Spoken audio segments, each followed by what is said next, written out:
Chemist बहू। नीना ने pharmacy में अपनी डिग्री पूरी कर ली थी और अब वो एक अच्छी नौकरी की तलाश कर रही थी। नीना बेटा, मेरी तो यही इच्छा है कि तू अपनी डिग्री का इस्तेमाल अपने बिजनेस के लिए करे। मेरी इतनी बड़ी केमिस्ट शॉप है, तो मुझे ज्वाइन क्यों नहीं करती? बाकी अगर तेरी इच्छा बाहर निकल कर नौकरी करने की है तो मैं तुझे रोकूंगा नहीं। पापा, बात तो आपकी सही है। आपकी इतनी बड़ी केमिस्ट शॉप है, मुझे आपके साथ ही काम करना चाहिए। टेक्निकल नॉलेज के साथ साथ बिजनेस का तजुर्बा भी मिल जाएगा। नीना अपने पापा के साथ शॉप पर काम करने लगती है और जल्द ही सब काम सीख लेती है। कुछ सालों बाद अच्छा वर मिलने पर पापा उसका रिश्ता विवेक के साथ तय कर देते हैं। शादी के बाद अरे भैया, आजकल तो डॉक्टरों ने ऐसी हालत बना दी है कि बस इनके क्लिनिक में पैर रखने की देर है। बिना बंदूक के लूटने को तैयार बैठे रहते हैं। और सबसे मजे की बात तो यह है कि इन लुटेरों के सामने मरीज हंसते हंसते दौलत लुटवाता है। ठीक कह रही हैं आप मम्मी जी। नोएडा में तो 1,000 रुपये से कम में कोई ढंग का डॉक्टर मिलता ही नहीं है। और आजकल वो डॉक्टर तो रह ही नहीं गए जो बस आला लगाकर बीमारी पता लगा लेते थे। अब तो जब तक 2-4 जांचें ना करवा ले, डॉक्टर दवाई भी नहीं लिख देते। डॉक्टर की फीस, टेस्ट और दवाई का खर्चा मिलाकर 2-3 हजार रुपये एक विजिट का खर्च हो ही जाता है। अरे भाड़ में जाने दे इन डॉक्टरों को। अब हमारे घर नीना बहू आ गई है, हमारी तो आधी चिंता ही दूर हो गई। अब हम नहीं जाने वाले इन लुटेरे डॉक्टरों के पास पैसे लुटवाने। हम तो नीना बहू से लिखवा कर ही दवाई खा लिया करेंगे। हाँ हाँ, क्यों नहीं। अब मैं आ गई हूँ ना, आपको चिंता करने की कोई ज़रूरत नहीं है। नीना जानती थी कि वो बस एक फार्मासिस्ट है, उसके पास दवाई लिखने का कोई अधिकार नहीं है। लेकिन ससुराल में मिल रहे अप्रत्याशित सम्मान से वो भी फूली नहीं समा रही थी और इसीलिए अति उत्साह में उसने सबके इलाज की जिम्मेदारी अपने ऊपर ले ली थी। शादी को कुछ ही दिन बीते थे और इतने दिनों में गली मोहल्ले, रिश्तेदार, पड़ोस, हर जगह ये खबर फैल चुकी थी कि मिश्राइन की बहू डॉक्टरनी है जो बिना फीस लिए इलाज कर देती है। एक दिन, अरे छोटी बहू, सुन तो जरा, विमला बुआ का फोन है, कोई दवाई पूछ रही है, बता दे तो जरा। जी मम्मी जी, आई। नमस्ते बुआ जी। जी, क्या बुखार हुआ है पोते को? डॉक्टर को भी दिखाई? हाँ हाँ, मैं समझ रही हूँ। 2,000 का बिल तो बना ही दिया होगा। पैरासिटामोल सिरप, सेफेक्साइम और मल्टीविटामिन दिया होगा। अरे बहू, मेरे बताने से पहले तूने तो सारी दवाइयों के नाम बता दिए। ठीक दवाई है ना, खिला दे क्या मुन्ना को? हाँ जी बुआ जी, इतना तजुर्बा तो हो ही गया है मुझे। वैसे दवाई तो ठीक है, खिला दीजिए, ठीक हो जाएगा मुन्ना। अरे घर में इतनी सुगड़ बहुरिया बैठी है और हम डॉक्टर को पैसे फूंक के आ रहे हैं। मैं तो आगे से डॉक्टर के पास नहीं जाने वाली और ना ही घर में किसी को जाने दूंगी इन डॉक्टरों के पास। तू ही दवाई बता दिया कर बेटा। मेरी तो वहाँ अपने नंबर का इंतजार करते करते कमर टेढ़ी हो जाती है, सो अलग। क्यों नहीं बुआ जी, जब आपको जरूरत हो फोन कर लिया कीजिए। किसकी तबीयत खराब है बुआ जी की यहाँ? उनके पोती की। दवाई बता दिए मैंने, आराम हो जाएगा। नीना, वो अभी 2 साल का छोटा बच्चा है, उसे तो बच्चों के डॉक्टर को ही दिखाना चाहिए। तुम्हें नहीं लगता ये सब ठीक नहीं है? तुम्हें ऐसे दवाई नहीं बतानी चाहिए थी। भाभी, मैं कोई ऐसी वैसी दिखाई देती हूँ क्या आपको? आज तक किसी को गलत दवाई दी है क्या? सबको आराम ही हुआ है और मैं अपना काम अच्छे से जानती हूँ। नीना के मुंह से ऐसा जवाब सुनकर वीना वहां से अपने कमरे में चली जाती है। बाकी सब तो ठीक है, लेकिन ये बहुत रिस्की काम है। अगर एक भी तुक्का गलत निकल गया तो? लेकिन आजकल की अच्छी बात किसी को अच्छी कहाँ लगती है? नीना को तो यही लग रहा है कि भाभी उसकी प्रसिद्धि से जल रही है। अब तो ये आम सी बात हो गई थी। घर पर अक्सर ही अड़ोस पड़ोस का कोई ना कोई आकर बैठा मिलता। नीना देखो ना, मेरे मुंह में कितने छाले हो गए हैं। क्या करूं, खाना भी नहीं खाया जा रहा। आप ना विकासोल की कैप्सूल खा लो, ठीक हो जाओगी। और वो छोटू है ना, उसे कब्ज हो गई है, इसी चक्कर में सही से खाता पीता भी नहीं है। भाभी, अब लूज सिर्फ 5 ml दिन में 2 बार पिला दो, सब ठीक हो जाएगा। पड़ोसन की तरह कोई खांसी तो कोई बुखार तो कोई सर दर्द तो कोई पेट दर्द की दवाई पूछने के लिए उसके पास आता रहता। नीना भी तजुर्बेदार डॉक्टर की तरह दवाई बताकर बड़ी खुश हो जाती। कुछ दिन बाद सासू माँ की एक सहेली उनसे मिलने के लिए आती है। अरे जानकी, बहुत खुशी हुई तुझे देखकर। शादी करके कानपुर क्या चली गई? तूने तो दिल्ली आना ही छोड़ दिया, बचपन की दोस्त को भी भूल गई। अरे ऐसा नहीं है निर्मला, अब दिल्ली में अपना कोई रहा नहीं तो इधर आने का कोई बहाना भी ना रहा। मेरी शादी के बाद भाई साहब भी इलाहाबाद शिफ्ट हो गए, बस इसलिए कभी मिलना नहीं हो सका। लेकिन अब आई हूँ, पूरे 3 दिन रुककर दिल्ली घूमकर जाऊंगी। जमाना बीत गया दिल्ली में घूमे हुए। अरे तू निश्चिंत होकर रहे, मेरी दोनों बहुएं खूब सेवा करेंगी तेरी। अगले ही दिन से निर्मला अपनी सहेली जानकी को साथ लेकर दिल्ली घुमाने लगती है। शाम को जब दोनों सहेलियां घर पहुंची तो जानकी मौसी थोड़ी सुस्त दिखाई दे रही थी। अरे जानकी थक गई क्या? निर्मला, शरीर दर्द से टूट रहा है, तो बहू से कहकर 1 कप चाय बनवा दे। निर्मला बहू को आवाज लगाकर 2 कप चाय बनवाती है। चाय पीने के बाद भी जानकी को कुछ ठीक नहीं लग रहा था। अरे जानकी, तेरा बदन तो बुखार से तप रहा है, लगता है तेरी तबीयत ठीक नहीं है। तो रुक, मैं बहू को बुलाती हूँ।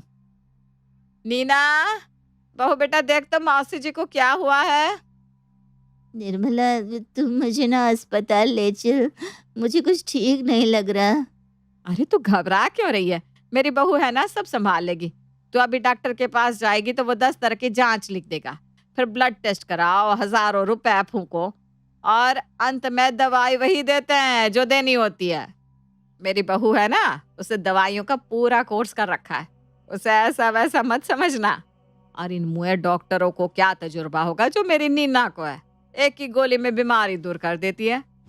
निर्मला के बार बार समझाने पर जानकी नीना से दवाई लेकर खाने को तैयार हो जाती है। वैसे तो आमतौर पर नीना अपनी तरफ से ठीक ही दवाई दिया करती थी, लेकिन आज उससे एक गलती हो गई। मौसी जी को दवाई लिखते समय वो पूछना भूल गई कि क्या वो कोई और दवाई भी खाती है। मौसी जी उम्र दराज महिला थी, वो हर रोज ब्लड प्रेशर, शुगर और थायराइड की दवाएं खाती थी। ऐसे में नीना ने उनका कोर्स पूछे बिना बुखार के लिए दवाई लिख दी, आधी रात के समय। हाय हाय, मेरा शरीर बुखार से झुलसा जा रहा है, खड़े होते ही चक्कर आ रहे हैं, कुछ समझ में नहीं आ रहा है, क्या करूं। मम्मी जी, आप लोग क्यों इनकी जान पर रिस्क ले रहे हैं? अरे बुजुर्ग महिला है, अगर कुछ 19-20 हो गया ना तो सारी जिंदगी रोना पड़ेगा आप लोगों को। नीना, तुम्हें समझ में आ रहा है कि उनकी तबीयत बिगड़ती जा रही है? भाभी सही कह रही है मम्मी जी, शायद मौसी जी को कुछ और ही प्रॉब्लम है। आप इन्हें किसी अच्छे से डॉक्टर को दिखा लाइए ना। अरे बहू, डॉक्टर क्या करेगा, तू ही कोई दवाई दे दे बदल के। नहीं नहीं, मुझे मौसी जी की हालत ठीक नहीं लग रही, आप इन्हें जल्दी से लेकर जाइए ना। बहू के कहने पर निर्मला अपनी सहेली जानकी को लेकर अस्पताल पहुंच जाती है। अरे इनका ब्लड प्रेशर तो बहुत हाई है, इसीलिए इन्हें चक्कर आ रहे थे। आपने कोई गलत दवाई खा ली है जिसके कारण बीपी बढ़ गया है। अच्छा हुआ आप समय से इन्हें हॉस्पिटल ले आए, नहीं तो कुछ भी हो सकता था। बहुत ज़्यादा हाई बीपी होने पर ब्रेन स्ट्रोक का खतरा भी हो जाता है। डॉक्टर की बात सुनकर नीना के हाथ पैर ढीले पड़ने लगते हैं। 2-3 दिन अस्पताल में भर्ती रहने के बाद मौसी जी ठीक होकर अपने घर लौट जाती है।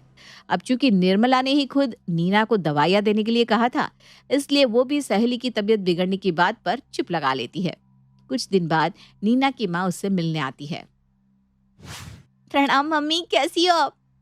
ठीक हूँ बेटा। क्या हुआ मम्मी, आपकी आवाज़ बड़ी सुस्त सुनाई दे रही है। हाँ बेटा, आज सुबह से ही मुझे बुखार महसूस हो रहा है। चल अब तू ही कोई दवाई बता दे, आराम आ जाएगा। अरे इतना क्या सोच रही है बहू, बता देना दवाई। 1-2 मरीज का इलाज तो डॉक्टर से भी गलत हो जाता है, ज्यादा मत सोच, हमें तुझ पर पूरा भरोसा है। शर्म नहीं आती आप सबको? जान जाते जाते बची है मौसी जी की, और आप लोग फिर से ये गोली गोली खेलने लग गए। डॉक्टर बेवकूफ नहीं है जो 1000 रुपए लेकर आपको दवाई लिख कर देते, सालों तक पढ़ाई करते हैं, तब जाकर किसी मरीज को दवाई बताते हैं। मरीज की पूरी हिस्ट्री जानकर उसके बाद टेस्ट कराते हैं और तब जाकर कोई दवाई देते हैं। हर दवाई हर मरीज पर काम नहीं करती। आप सही कह रही हैं भाभी, मुझसे गलती हुई जो मैंने मौसी जी के साथ इतना बड़ा रिस्क लिया। आज के बाद मैं किसी को भी ऐसी ही दवाई नहीं दूंगी। पढ़ी लिखी होकर भी पता नहीं मुझसे ये गलती कैसे हो गई। नीना अपनी गलती मान लेती है और फिर कभी किसी को दवा नहीं देती। बहू सुधारो अभियान।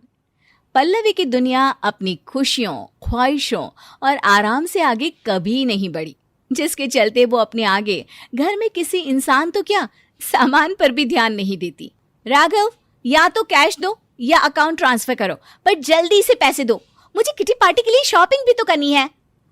हर दूसरे दिन शॉपिंग करती रहती हो, फिर भी एक भी किट्टी में पहनने के लिए कपड़े नहीं होते तुम्हारे पास। ओ प्लीज, पल्लवी कभी ड्रेस रिपीट नहीं करती। अच्छा, अगर एक बार कोई ड्रेस रिपीट भी कर लोगी तो देशद्रोही नहीं बन जाओगी। उफ़ो, तुमसे बात करना मतलब कीचड़ में पत्थर मारने बराबर है। ये कहकर पल्लवी अपना पर्स लेकर घर से बाहर चली जाती है। लेकिन दिन पर दिन उसका ये बढ़ता एटीट्यूड राघव को परेशान करने लगता है। कुछ हफ्तों बाद पल्लवी हॉल में बैठी अपने दोस्त से बात कर रही होती है कि राघव वहां आता है। पल्लवी, मुझे तुमसे कुछ जरूरी बात करनी है, मेरे साथ चलो। देखो अभी मैं बिजी हूँ, बाद में आना। राघव पल्लवी के हाथ से फोन छीनकर कॉल काट देता है। अब हो गई फ्री, चुपचाप चलो। दोनों सास के कमरे में पहुंचते हैं जहां सास बेड पर लेटी होती है। सोती हुई मम्मी को दिखाने के लिए तुमने मेरी कॉल काट कर मुझे यहां लेकर आए? सीरियसली? हम अगले महीने की अपनी यूरोप ट्रिप का इंपॉर्टेंट डिस्कशन कर रहे थे। तुम अपने आप में इतनी अंधी हो गई हो कि घर में क्या चल रहा है कुछ पता नहीं। माँ की तरफ ध्यान से देखो, उन्हें कैंसर है, कमजोरी में आदी हो गई है, लेकिन तुम्हें खबर तक नहीं। अगर तुम्हें अब भी ट्रिप पर जाना है तो पहले अपनी जिम्मेदारी संभालना सीखना होगा, नहीं तो ट्रिप कैंसल। पति की बात सुनकर पल्लवी हैरान रह जाती है। नहीं, यू कांट डू दैट। तुम मेरी ट्रिप कैंसिल नहीं कर सकते। मैं पिछले 2 साल से इसे प्लान कर रही हूं। यूरोप इंपॉर्टेंट है या मम्मी? कल इन्हें ऑपरेशन के लिए हॉस्पिटल लेकर जाना है, जिसके बाद से पूरे 1 महीने घर की रिस्पॉन्सिबिलिटी तुम्हारी।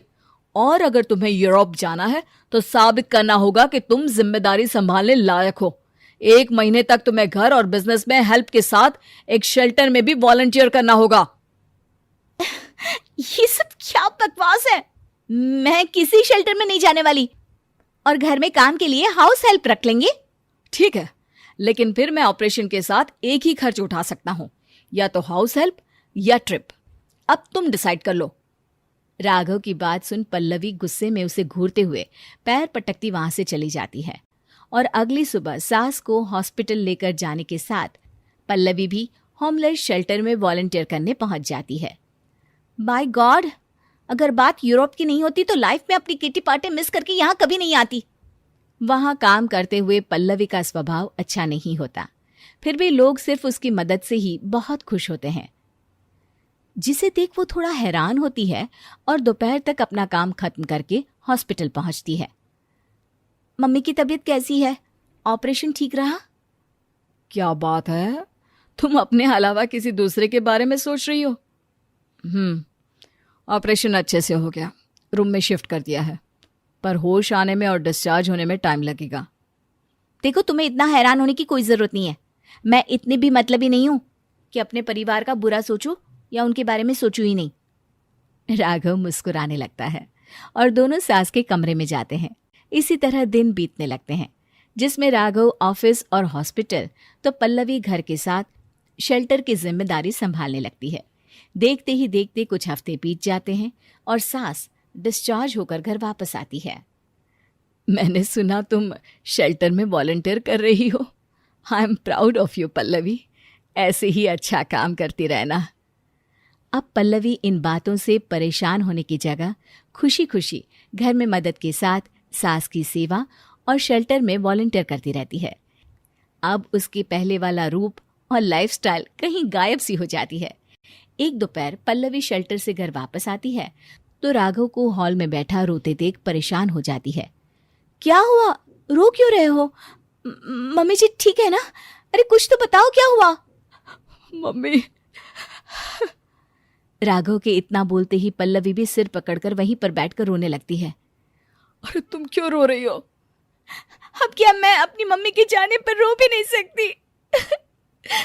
मम्मी ठीक होते होते चली कैसे गई? अरे क्या बकवास कर रही हो, मम्मी जिंदा है। हाँ? ऐसी बात है तो तुम यहाँ बैठे नदियाँ क्यों बहा रहे हो? अरे वो तो आज फाइनल रिपोर्ट आई कि मम्मी का कैंसर ठीक हो गया। आज मैं बहुत खुश हूँ। ये तो खुशी के आंसू है। पति की बात सुन पल्लवी एक बार फिर अपना सर पकड़ लेती है। हाय रब्बा, पागल इंसान, खुद तो पागल हो ही और यहाँ ऐसे गंगा यमुना बहाकर मुझे भी पागल बना रहे हो। ऐसे में तो किसी को भी गलतफहमी हो जाएगी ना।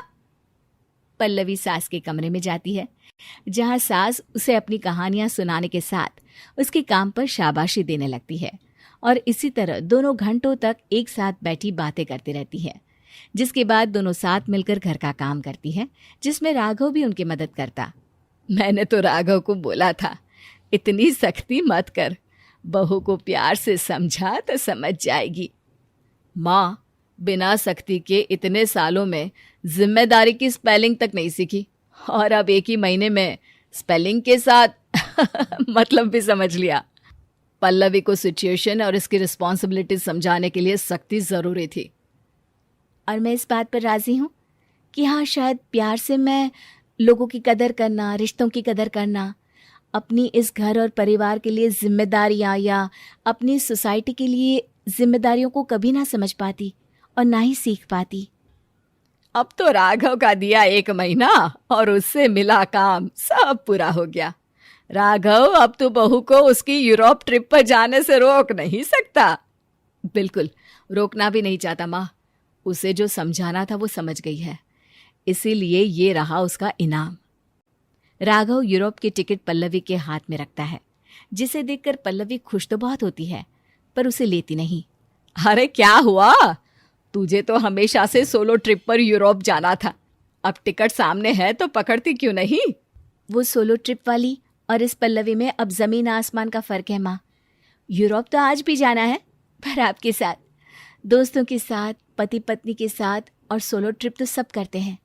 हम सास बहू वाली ट्रिप करेंगे। सबको पता चलना चाहिए कि सास बहू भी दोस्त बन सकती है और बाकी सबसे ज्यादा धमाल भी कर सकती हैं। पल्लवी की बात सुन सास और राघव बहुत खुश होते हैं। लेकिन इस बुढ़िया के साथ जाने के लिए तुझे 2 महीनों का इंतजार करना पड़ेगा। तो मिस्टर पतिदेव, इस टिकट को कैंसिल कर दो और 2 महीने बाद की 2 टिकट बुक कर लो। 2 महीने बाद दोनों बैग पैक किए तैयार हैं। तो सब तैयार? टैक्सी आ गई है? अरे हम तो तैयार ही है, अब बस यूरोप वालों को हमारे लिए तैयार होना पड़ेगा। सब हंसने लगते हैं और इसी के साथ आखिरकार सास बहू की जोड़ी यूरोप के लिए रवाना होती है।